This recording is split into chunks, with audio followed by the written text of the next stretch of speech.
Go play. Okay, we'll start for real this time now. Okay. So I was just gonna talk about the different types of gardens, because lots of people don't know all the different types of gardens or really what it means. Like if somebody says a kitchen garden or a culinary garden, lots of people don't know what that means. So a kitchen or culinary garden would be close to your home, and it's going to be something that you want to harvest fresh from throughout your entire growing season. So that's why usually people locate them right close to their kitchen, or at least to their house, so they have easy access to go grab the fresh produce while cooking. Usually they're a lot smaller garden, and you would want to do things like a dwarf tomato instead of like a full 6-foot tall tomato plant. And they would include the things like your herbs and just your general things that you're going to want to cook with. Your small onions, anything like that. They're usually a lot smaller than like a traditional garden or a crop garden. So the next would be crop garden.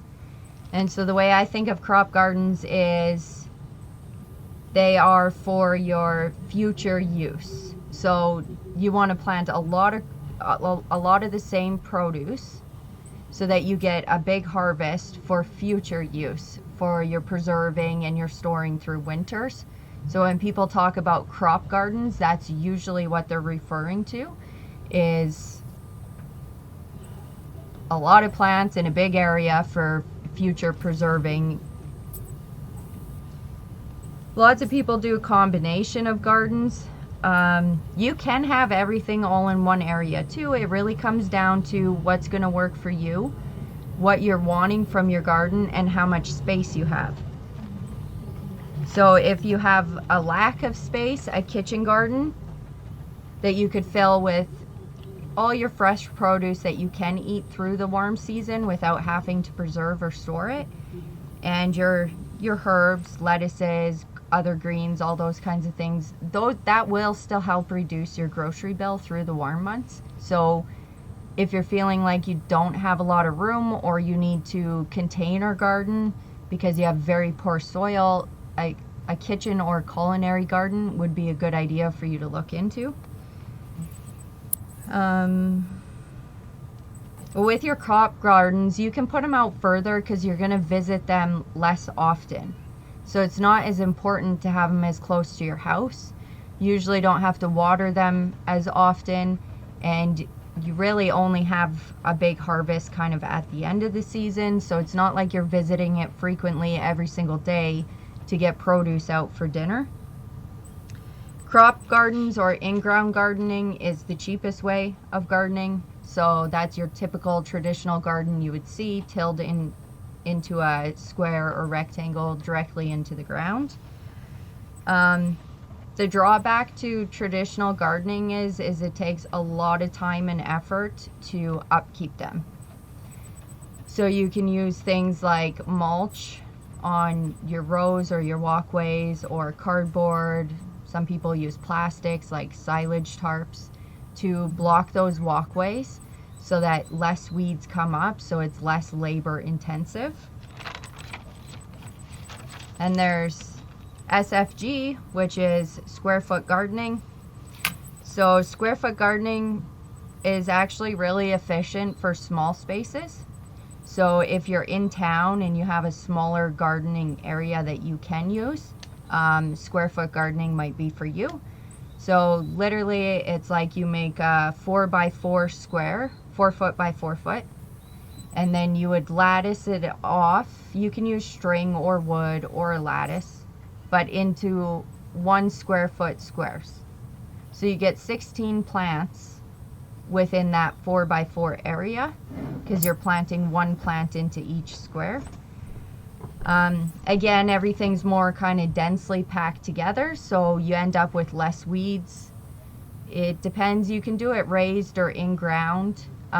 If you have poor soil, raised would probably be your better option, and bring in some compost. But it can really be what you make it. So if you don't want to bend over, you can make them raised. If you want in ground, you can do mulches around your plants to help with the weeds again. And then raised beds has lots of pros. They drain well, so if you're in a high moisture area. They warm sooner in the spring, if they're like really raised up out of the ground, not just a little bit. That soil will warm faster in the spring, so you can actually plant sooner, especially if you have a way of covering. The solid deep sides are friendly for leaning on. You don't have to worry about breaking them. And they're also much easier to attach, like if you're going to do a low tunnel or caterpillar tunnel, it's much easier to attach those piping into the deep sides. Makes it a lot more sturdy than using the small beds like we have. You can do hugel, like lots of people don't want to do the tall up raised beds because it's going to cost so much money to fill them with soil and compost. But you can do hugel style beds in the bottom. So you would actually fill it with stumps and branches and wood that you could forage for free. You would fill your whole bottom with that, and then you would only do, if you're going to do root veggies in it, do it at least a foot of soil compost. If you're going to do other types of plants that aren't root veggies, then you can go as little as 6 inches of soil or compost to begin with. Then as the branches underneath start to break down, the height of your soil will drop with it, which enables you to be adding compost once or twice a year. So it works really well together for the first few years. As that hugel bed underneath the wood breaks down, it gives you that room that you need in order to be adding in soil rather than clearing out your beds to add in new soil. And that bottom part of that bed, that's never going to be used. It's never going to be accessed by those plants. So to fill it with compost is kind of a waste, especially if you're buying compost, because compost isn't cheap. So look into hugel style beds if that's something that you're considering doing, the 3-4 foot garden boxes off ground. That's what I would suggest. Save your money, look into hugel beds.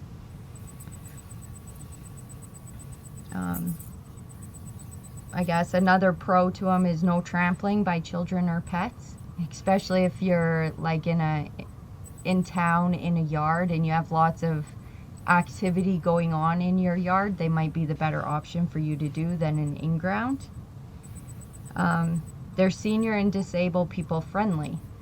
So I think both Courtney and Heidi know, but other people might not.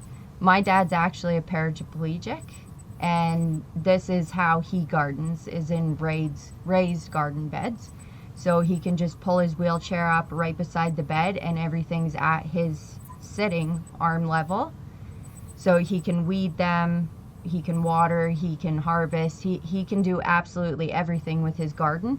It was one of his biggest things after the accident that he wanted to be able to get back into. And so they work really, really well for disabled or senior people who can't bend over as easily to still be able to garden. And then the last point for the raised beds is if you have like badly compacted soil, rocky, contaminated, nutrient poor soil, your raised beds are going to enable you to at least still grow in those raised beds. I would say amend your soil, but sometimes that can take time, right? And some people just want to get gardening now, so they would give you a good option for that. Then there's Homestead Gardens, which Homestead Gardens are just, I didn't even write the definition down. To me, they're just like a combination of everything. You have your kitchen culinary gardens in there that you're eating fresh from. You have your crop gardens for preserving. You're doing companion planting. Usually there's animals involved, so you have some kind of a poultry close or worked into your whole garden plan. Lots of homesteaders have bees in their gardens, flower borders. It's kind of all the different gardens all compiled together, in my opinion.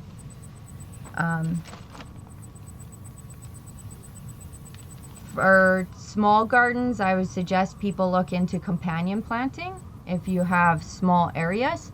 I actually suggest everybody looks into companion planting, but especially if you're in town or you're going to be container gardening, look into companion planting, because the companion plants, not only can they help each other, they don't strive for the same nutrients. So you can plant much more densely when you're companion planting. You can literally have, say, a tomato here, and 3 inches from it you could do a bush bean. And they're not going to strive for the same nutrients, so you can densely plant like that, so you actually end up getting more plants per square foot. So for small gardens, I really think if anybody has to work with a small garden, look into companion planting and start going that direction. And then I had a few points for gardening in droughts. Raised beds can be helpful if you're gardening in droughts. Mulching, companion planting again, because the companion plants are more dense, so it blocks the sun from beating onto the soil, drying out the soil. And it can also be used for shades. So your heat-loving companions can shade your cooler weather crops that don't like as much sun. And look into what are water-efficient crops. So just some examples of water-efficient crops would be beans, peas, corn, okra, mustard greens. Those guys are going to need a lot less water than, say, a cucumber, a pepper, squash, carrots, beets. All of those other ones need a lot of water. So if there's really no way for you to get enough water to your garden, grow more of the plants that are water efficient and less of the plants that need more water. And then you could also consider adding in drip lines. You can make a lot of them homemade, like frugal ways, so they're not as expensive. But basically a drip line is a line that goes right down your row or in your garden box, but it lays right beside your plants. And you put a little hole into the line where each plant is. So then that water's on really low, so every once in a while a drip comes out to water that plant continuously. But it's never enough water that it'll flood your bed or spill over into your rows and then be watering basically weeds because you have nothing planted there, right? So drip line irrigation can be very beneficial for people who have to work with low amounts of water, because it's just that very slow continuous water. It's not one big shot of watering your whole garden, which might take an hour or 2 hours of the water running, right? Whenever I talk about gardening with people, I always suggest that people add flowers into their gardens. So either edible flowers or perennial flowers. This is actually, while the edible ones are nice, it's to attract the pollinators, because not a lot of people know that it actually takes more than one time of that flower being pollinated in order for that vegetable to grow to a proper size and maturity. So it actually takes like 6 to 12 times of the female flower being pollinated to get a mature, uniform, proper sized produce. If a flower is under pollinated, it can still produce produce. They'll just usually be misshaped or dwarf. So they'll never get to their full potential or their full size. So anything you can do to attract in the pollinators That's where like having bees in your garden would come in handy. But if you can't do that, then bring in the flowers to attract in those good pollinators that you want. So just a few benefits of the companion planting is certain plants will protect other plants from pests. So say you have squash beetles. Lots of people have problems with squash beetles. So in your mound where you're planting your squash, which I guess you should say, lots of people just plant into the ground, but if you make a mound and then plant your squash plant into your mound, squash actually prefer that. Around that mound, you can plant decon radish, and you wouldn't want to harvest them. You actually want them to flower and go to seed, because the squash beetles do not like the smell of them. So they'll stay away from the squash plant. So that's just an example of how that companion planting could work. And it's not like those radishes would be wasted, you allowing them to go to flower and seed. You could harvest those seeds and save them for future use. Wind protection. So some of your stronger plants can be used as wind protection for your weaker plants. Sun protection, which I kind of already said. Climbing support, like if you do pole beans or peas with, say, corn, they will actually use the corn stalks to climb up, and it does not hurt the corn at all. So you can, melons, you can use squash as well, will climb up corn. So it can save you on having to create trellises and stuff like that. And then the weed suppression, because you're densely grouping things together, or you can use like a broadleaf, say a squash, would go all over on the ground and suppress the weeds growing around your corn or your beans or your peas. So if there's no open ground for those weeds to grow, they're going to have a much harder time growing. And then there's certain ones that add nutrients back into the soil. So certain companions have deeper tap roots, so they'll actually pull up nutrients from deeper in your garden soil that your vegetables you're planting don't have deep enough roots to access those nutrients. So the companion plant will pull it up, and then if you do what's called chop and drop, so you just chop those plants in the fall if you're not going to harvest them, or say you're just harvesting seeds, and allow them to lay on the soil where they are. As they decompose, they'll put all those nutrients that they pulled from deep where your veggies can't access. It'll all be in your top soil then, so you'll have more fertile soil for the following year.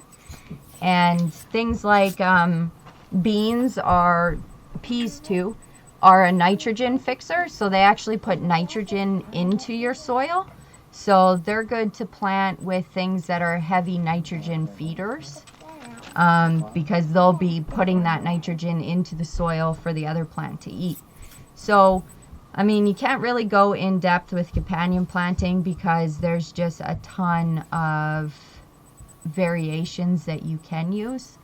But it is a good idea, I think, for people to look into it for drought, small spaces, increase your pollinators in your garden, and ultimately it is less work because you're having more plants in a smaller area, and the densely packed, you're weeding less, but you're having more produce come out of each square foot of your garden than if you're doing a traditional row garden.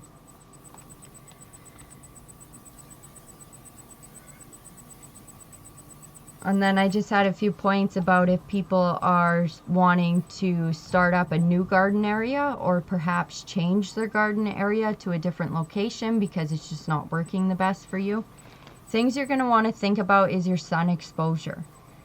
So you can look on your seed packs, but most vegetables like full sun, which is 6 to 8 hours of sun. And then you also have your semi full sun or shade tolerant. Sometimes they're labeled shade tolerant vegetables. And they can do okay in as little as 4 to 6 hours of sun. So if your ideal location is going to be only half of it is going to be full sun, and the other half you could plant your shade tolerant vegetables, that still might work for you. Don't completely rule it out just because the whole plot's not going to get 8 hours of sun every single day. And you'll want to think about testing your soil and soil prep. So there's your traditional rototiller to rototill up your plot. You can broad fork, which a broad fork looks like a very big straight pitchfork. And so it has the pitches coming down and a bar, and then 2 bars coming up the side. And you put your foot on that bar and you rock it back and forth. So you're working the long spikes down into the ground, but you're not turning the soil over. So it's like an aerator. And lots of people like broad forking better than tilling, because when you rototill, you have to think of their ground as like a huge seed bank. So in the different layers, there's stored seeds, grass seeds, weed seeds. And every time you rototill and turn over that soil, you're bringing up a whole new layer of seeds that may have been laying dormant for years and years. So with broad forking, you're still aerating to get the better drainage and the air access into the soil and breaking up compacted soil, but you're not actually turning the soil over, so you're not raising any of those dormant seeds to the surface to resprout. And you can, if you don't want to do either, I do suggest you at least aerate the area you want to use just to help with drainage. But you can also use like tarps, silage tarps work well, and cover them over the area you want to make your garden. And having the silage tarps are usually black or white. I guess I should have said that for people who don't know what they are. So the sun can't penetrate through a silage tarp. So anything under that tarp will be killed off, whether it's sod, grass, whatever, the weeds, anything in that area will be killed by being covered in blackness by the silage tarp. And then you would want to add your organic matter onto your area. So compost works really well for that. If you don't compost yourself, you can buy compost. Again, you're still going to want to loosen up that compacted soil unless you're going deep enough that your root veggies would be able to work their way all the way through the compost, which I wouldn't suggest because it's going to cost you a fortune to do it that thick. And you'll want to level off your area the best that you can. For runoff, if it's too sloped and you've just seeded and it rains, all of your seeds are going to run to the bottom of your garden. They're not going to stay up where you planted them. So you might get a real booming garden at the very bottom with all of your seeds mixed together. But up on the rest of the garden, there's not going to be much left up there. So you do have to think about your slopage and your drainage. And then the different soil types, there's a few easy ways you can amend your soil just at home. So clay, sand, and silt are the main things that are in soil. So if you have too much clay, it'll bake really hard in the sun, and it'll be very hard for your vegetables to root and do well. And it'll also become very waterlogged every time you water or it rains, which then your plants, they're going to get like root rot and stuff like that. They're just not going to do well. But if you use manure compost at 3 to 4 inches thick and you mix it with some wood mulch, you can actually amend your heavy clay soil. So you want it to be wood mulch. because that'll just give a little bit of texture, and it'll also open up the soil so that water can drain away. Then the next is sand. So there's few things that really like to grow in sand, like carrots. Carrots do really, really well in sand because they like that really loose soil. But they're super hard to germinate in loose soils because they just don't like to stay in place. They're so tiny. But your sands are going to drain too fast. So your plants aren't going to have access to that water. You're going to have to constantly water your garden. And sand doesn't hold nutrients like dirt does. So if you have a high sand content in your ground, you're not going to have a nice, fertile, rich soil to be planting into. But a pro of sand is it heats up fast and it holds the heat, so you can get started sooner in the year. Again, you would want to do the same thing like you would do if you had too much clay, 3 to 4 inches of a manure compost and the mulch. Then silt. Silt's smaller than sand, so the biggest problem with silt actually is erosion, because the wind will blow silt soil away. Just rain will create a runoff and wash your silty soils away. So that's the biggest thing with silty soils, but they can also get waterlogged. But for a silty soil, you want to avoid tilling, because anytime you till, you're just allowing more and more to blow away as you're working it up. And you would want to do a thin layer of compost for silty soils, because silty soils are actually quite rich in nutrients. It's one of their good qualities. So you would just want to do about 1 inch of compost, and that would actually be just to help hold the silty soil down so it can't blow away. The best soil is about an equal balance of all 3 of those, clay, sand, and silt, is what you really want in a garden. So then I thought I could tell you a really easy way to sort of check your soil. You can get tests done, but if you take some of the soil from the area you want to garden and you wet it down, and then take some of it between your fingers and rub it between your fingers. Too much sand and it's going to feel really gritty, almost like you're rubbing like sea salt between your fingers. If it's too much silt, it's going to feel very smooth in your fingers. And if it's too much clay, it's going to be sticky. So you can sort of try to figure out how much you have. If you have good, nice soil, you should be able to take it and kind of like wet again. If you want it to be able to form a ball in between your hands, but when you open your hands and touch that ball, you want it to crumble away. So you don't want it to form a hard ball. And if you were to squeeze that ball between your hands, you don't want any moisture to be dripping out. So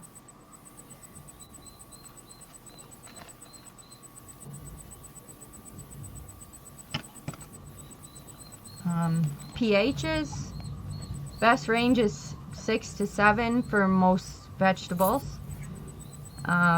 They can adapt to different ranges, but the best is said to be 6 to 7 because that's when the most nutrients are actually available. So pH will change the nutrients in the soil. So you kind of do want to ideally get there. And again, you can order pH readers or testers. The most important nutrients, which I do suggest you get a test kit, they're very inexpensive. But if you're just starting and you haven't really been composting or anything like that, or you've been mulching heavy, it's best to know what you're starting with in the spring. So the kit, you can buy kits at Canadian Tire or Walmart or pretty much any garden center and or box store that has a garden center will sell them. You want them to cover nitrogen, phosphorus, and potassium. Those are your main nutrients for garden veggies. So the nitrogen is for leafy growth in spring. So manure compost is really good for getting nitrogen into your ground. You can also grow comfrey, and you can make your own nitrogen fertilizers from comfrey. Phosphorus promotes root growth, and it's also needed for the flowering vegetables. So if you don't have enough phosphorus in your soil, say your tomato plant is not going to flower as effectively as it would if you had more phosphorus in your soil. So you can have poor harvests from gardens that don't have enough phosphorus. Easy ways to fix phosphorus: if it's just a little off, you can get rock phosphate. So it's little rocks, and they take time to break down. They're considered a slow release for phosphate, so they would slowly release over the years. It's not going to be a huge phosphate boost right away.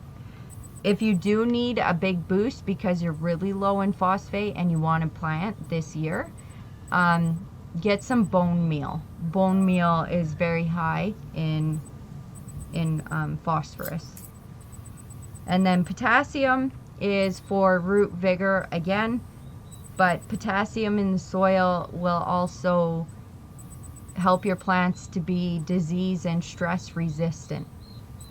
So especially for like us, we've been having huge heat waves that aren't normal for us throughout the growing season, and so that stresses out plants, those heat waves, and then back down to normal and back up and down.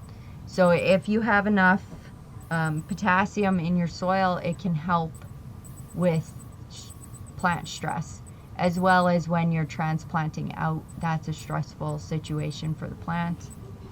So wood ash from burning wood is good to get potassium back into your soil. You don't want to overdo it. If you can't get wood ash, you can order kelp, and garden kelp, you can get it online.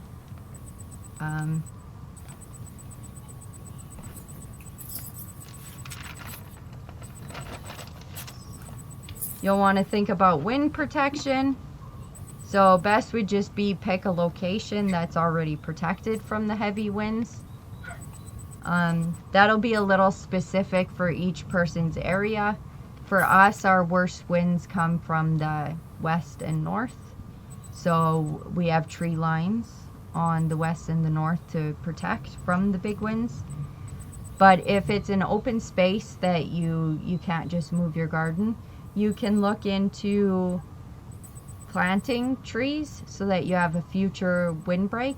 But for faster remedy, you can look into berry bushes that'll grow typically fast, and they'll help break up the wind, like raspberries, stuff like that. You can also put up a solid structure for a windbreak, like a solid fence, but the solid fence will actually create like a turbine by the fence, so don't plant close to your fence. Plant a little ways away from it, or otherwise you'll just get like whipping wind in there that's just going to trash your plants anyway.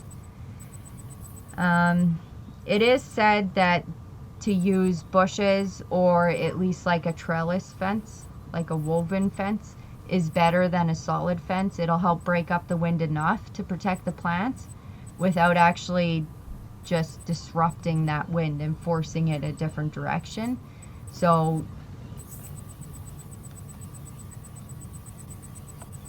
the wind also reduces the growth of your plants. So it's not just detrimental to your tall plants, even your small plants can be dwarfed by the wind.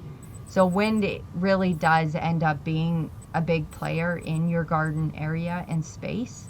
If you have dwarf plants, you're obviously not going to get the harvest that you were hoping to.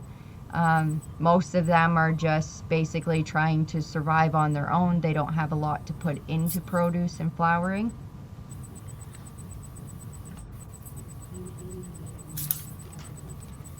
You'll also want to avoid low spots and or hills. So lots of people, especially if they don't get a lot of rain, think it's a good idea to put a garden at the bottom of a slope. And while it will increase your moisture in that area, I suggest you test it for a year first, because in low spots you'll get like a microclimate going on and they'll be more prone to frost. So while up on even ground there's no frost, you will get frost down in those low areas. So it can really reduce your growing season if you're planting in a really low area. So just keep that in mind. You might have to cover more frequently, things like that. And also for on hills. Hills don't actually have a lot of soil base on them, and they're usually much more windy up on a hill. And then also your runoff. Every time you put compost down, that's going to be running off. And so everything you're doing to fix and amend that soil is just going to be being washed away. Paired in with the higher winds that are made up on hills, it's just not a good idea to garden up on a hill. And then I just had a few ideas for people for weed control. So that seems to be the biggest thing. Everybody wants to know how you can control the weeds, how you can make it not necessarily less work, but easier on yourself. So first, when your sprouts come up for the first 4 weeks, it's the most important that they're not fighting for light. So for the first 4 weeks of your garden, you're going to want to keep the weeds down. You can use things like mulches. We use a lot of mulch, wood mulch, but you can use leaves, cardboard, non-desiccated straw, wood chips.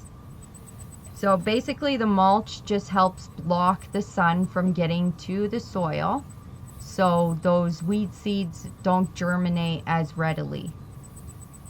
Your mulch will also help hold in moisture. That's why I suggested it for people who garden in low rain areas. And then as your wood mulch decomposes over time, or your straw, whatever kind of mulch you're using, it's actually releasing all of its nutrients back into the soil. So over time, it's helping to build up your soil. And it helps to moderate your soil temperatures. So instead of your soil dropping in the evening and increasing during the day, it'll stay more of a steady temperature. You should do at least 1 inch thick if you're trying to use it to avoid weeds. Some people go as deep as 6 inches to fully block out the sun. But if you're going to pair it with, say, cardboard, you don't really have to fully block the sun with the mulch. So it really depends on what you want to do. Next is, if you're going to pull weeds, make sure you get the root. So lots of weeds will come back by their root. So just hoeing them off at the ground level isn't going to stop the weeds that come back by the roots. So early morning, if the soil's really dry, it's usually easier to get roots out, or if the soil's really wet. So it's a lot dirtier to do it when the soil's really wet. But for deeper tap roots, if you weed after you've watered, it's actually easier to get those roots to loosen and come out of the soil. Chop and drop, which I kind of already talked about. You'll only want to do chop and drop if your weeds have not gone to seed. So you don't want to see any seed heads on them. If they have seed heads on them, you can still chop them and then just remove them. And you also don't really want to compost too much with weeds that have seed heads on them, because you're potentially just then going to put that right back into your garden, right? So usually if things have gone to seed and they're safe for the animals will get fed the weeds that have gone to seed. And minimize your soil disruption. So again, I kind of already explained that one with the tilling, bringing up the bottom lower level seed banks that were deep enough under the soil that they would have never sprouted to begin with because they can't get that sunlight. So then when you till and pull them up to the surface, now they're getting sun and water. So of course they're going to sprout, right? So whatever you can do to minimize your soil disruption will eventually help with the weeds.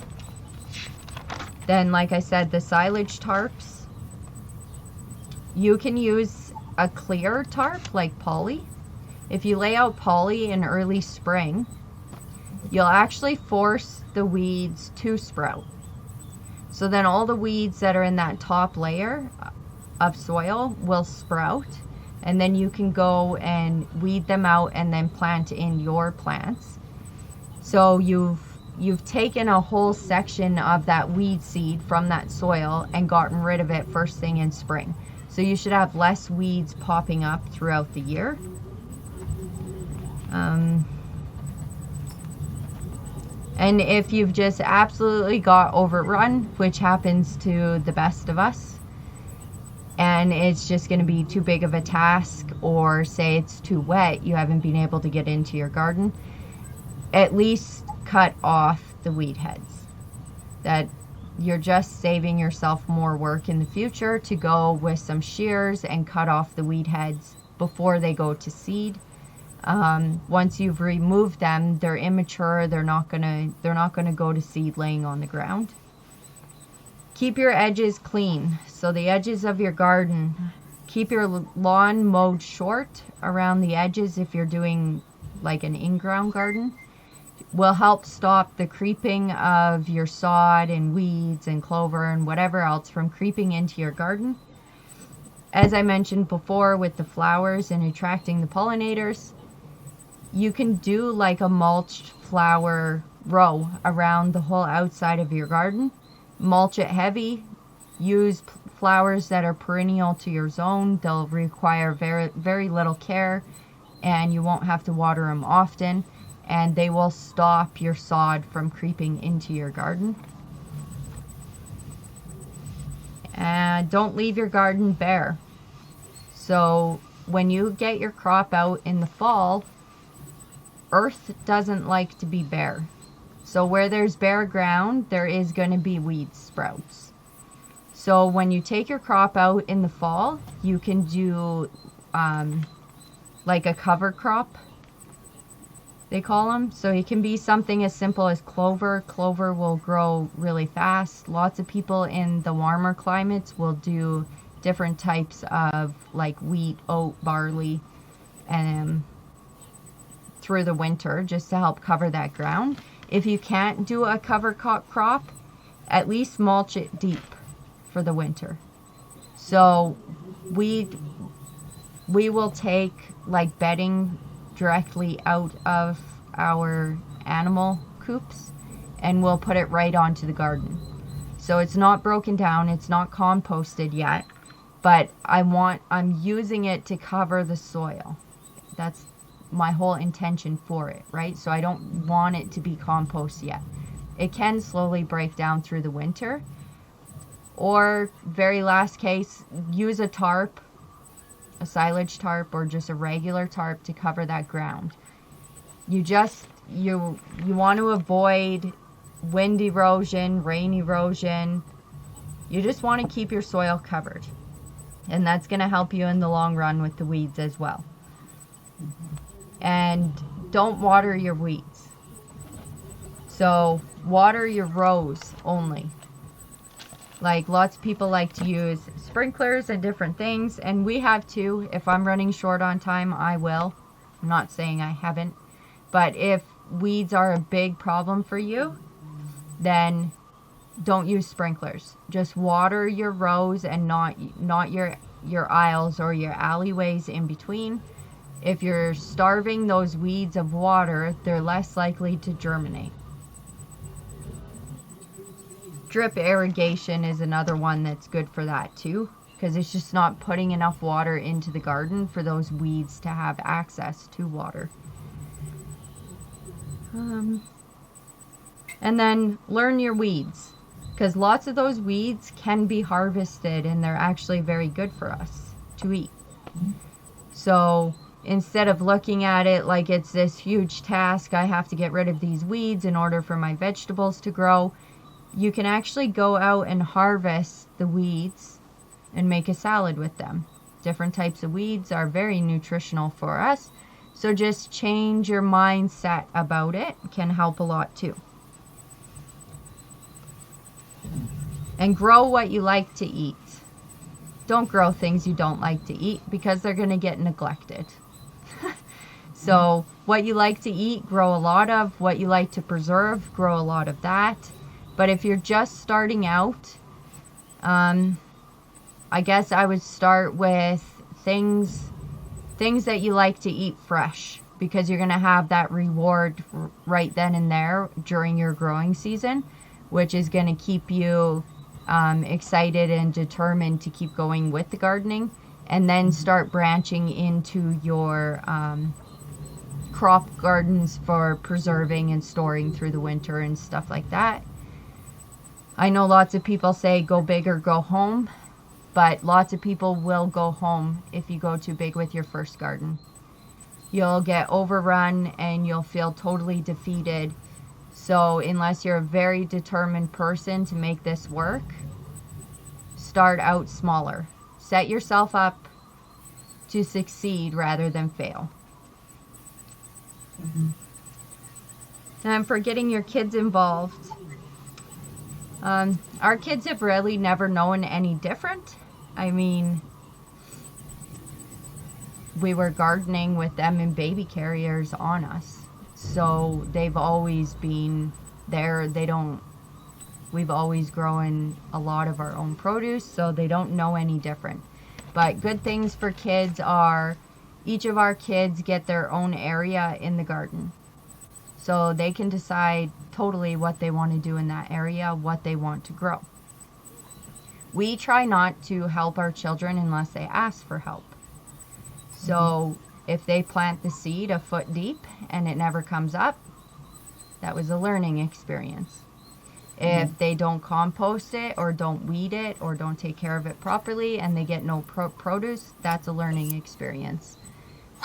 If they ask for our help, of course we will give them help and guidance, but it's their spot, their area to do whatever they want in with their plants. It gets them really excited, and they're really excited for that first harvest. And if something they harvested themselves from their area is being added into dinner, they're so proud. They're so proud, and then they just want to keep going. So the not helping them, that's really kind of our parenting.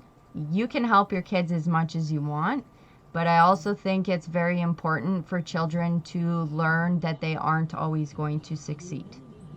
So the more situations we can expose them to at our house where they know that they're loved, protected, and safe while not succeeding, and that they can dust themselves back off and get up and try again, that's important to us to help set them up for their own futures. That if you don't succeed, try again. Every year they try again. That's their spot in the garden. They have to fill it. So eventually over time, not only are they learning how to garden, how to sow seeds, how to collect seeds and save seeds and can and all these things, they're also learning that it's okay to fail sometimes, and it doesn't change who you are as a person. So I'm not saying don't help your children. I'm just explaining why I said let them have their own experience in it. And for the really young kids, just give them a spot of dirt. They're going to play in the dirt. There's going to be absolutely nothing you can do to stop them from playing in the dirt, and you'll drive yourself crazy trying to keep them out of the garden. So give them a little section with some dump trucks or digger trucks or whatever in that little section where they can dig up. At least you know they're in that section. You know where they are. They're safe. You can continue to work. and you know your plants aren't getting excavated and replanted somewhere else. So just get a little creative and allow the kids to be kids. And it's hard, but allow them to be kids and be present for them. If they're asking you questions, even if you're short on time and you have a big project you're trying to get done, you're trying to get the whole garden weeded and you're starting to get stressed or frustrated and it's hot, give that time to your children. If they ask you a simple question, they are not trying to annoy you. They are just trying to learn. And if you keep shooting them down while they're in the garden and not answering them, they're just gonna learn, Mom doesn't answer me when I'm in the garden. I don't like being in the garden. So make yourself give your attention to your children during those times, even though sometimes it can be super hard. And I'm not going to say it's going to be easy, because it's not always easy. Lots of times it's harder than it is easy. But over time, as your children grow, instead of taking more and more from their parents as they do when they're little, they don't contribute a lot. How can they? A 2-year-old is not going to contribute to your garden. But if that 2-year-old is with you year after year and watching you, children learn from your actions. So as they're getting older and they're getting up in age and they are actually to a point where they are able to help you, if you have given them that love and that time and that space, and gardening is a joyful thing for your children, they're going to want to help you. So that's what we found to work for us. I mean, our oldest is only going to be 13 this year, but all of our kids help with us. They help weed, they help mulch, turn composts. Sometimes there's a bit of a huff. Yeah, sometimes there is a bit of a huff, as my husband just said. But that's just how it is. Nothing is always going to be 100% enjoyable, right? And it's not going to be 100% enjoyable for the kids either. We just have to try to help create that space. And they will start to learn and understand they're part of the family and they need to contribute as well, right? Especially if it comes to like homesteading or growing 80-90% of the produce that you eat. If you want to eat pickles, you can help either grow the cucumbers or you can help can them. If you're old enough to help, you can help. That's kind of how we feel. We're parents, we're not slaves. So if people are at a certain age that they can contribute, then they should be helping to contribute. And that's it. I had a few easiest things to grow. If Heidi's interested, or Sure. Lettuce comes up super fast.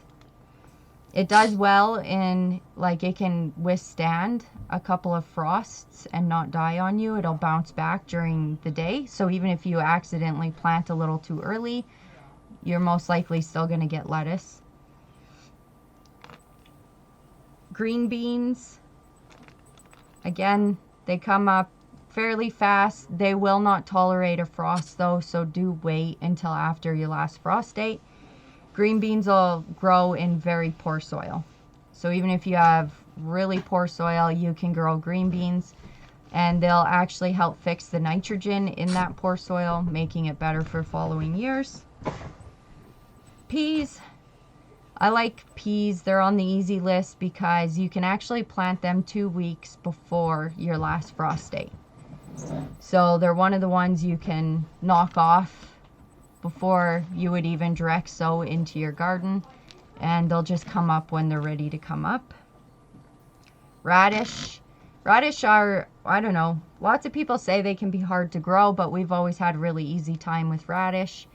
And I like to use radish in between bigger crops that need more space between them. So like, say, broccoli needs 12 to 18 inches in between the plants. In the beginning, they don't. So you can fill in all of that extra space with radish, It'll help block so that your weeds aren't coming up, but they're a fast harvest, like 4 to 6 weeks. So by the time you get your radish out, then your broccoli will be filling in that space. So I find they help a lot for that weed suppression in early spring. Carrots can be a little tricky to germinate for some people. Carrots need a lot of water to germinate, but at the same time, you don't want to plant them deep, so you have to worry about runoff. So if you put like a board over your carrots after you've planted them, and then just keep checking under that board. Once you see their sprouts, then take the board off. That'll just help hold the carrot seeds in place. Cucumber do need high nitrogen and potassium, but they will grow decently in most soils, and they love the full sun, so they're a good one to use for shade coverage for other plants. Kale is a cold weather crop, so you can plant it out earlier, but even if it bolts in the summer, the flower heads are edible and they actually taste decently, so you can still get harvests off them through the summer, so it's not a total waste of a bolted plant. Swiss chard is another cold weather, and it's an easy grower too. It can grow in most soil conditions. Being it's a cold weather crop, it can be put out pretty early. Zucchini needs space, and it does like rich soil, but pretty much everyone can grow zucchini, so I'm gonna say it can grow in any soil. One of the things with the squash is they don't like their leaves to be watered. So it's the same with cucumbers too. If you're gonna water them down by their stem. Don't top water them, because they can get moldy mildew on their leaves, and then that will inhibit their growth and their production. So for your squashes, like your zucchinis and cucumbers as well, go down lower to water them rather than top water over top of their leaves.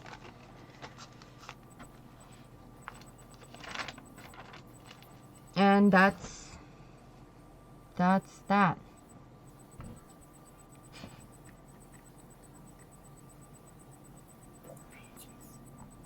3 pages? 4. 4.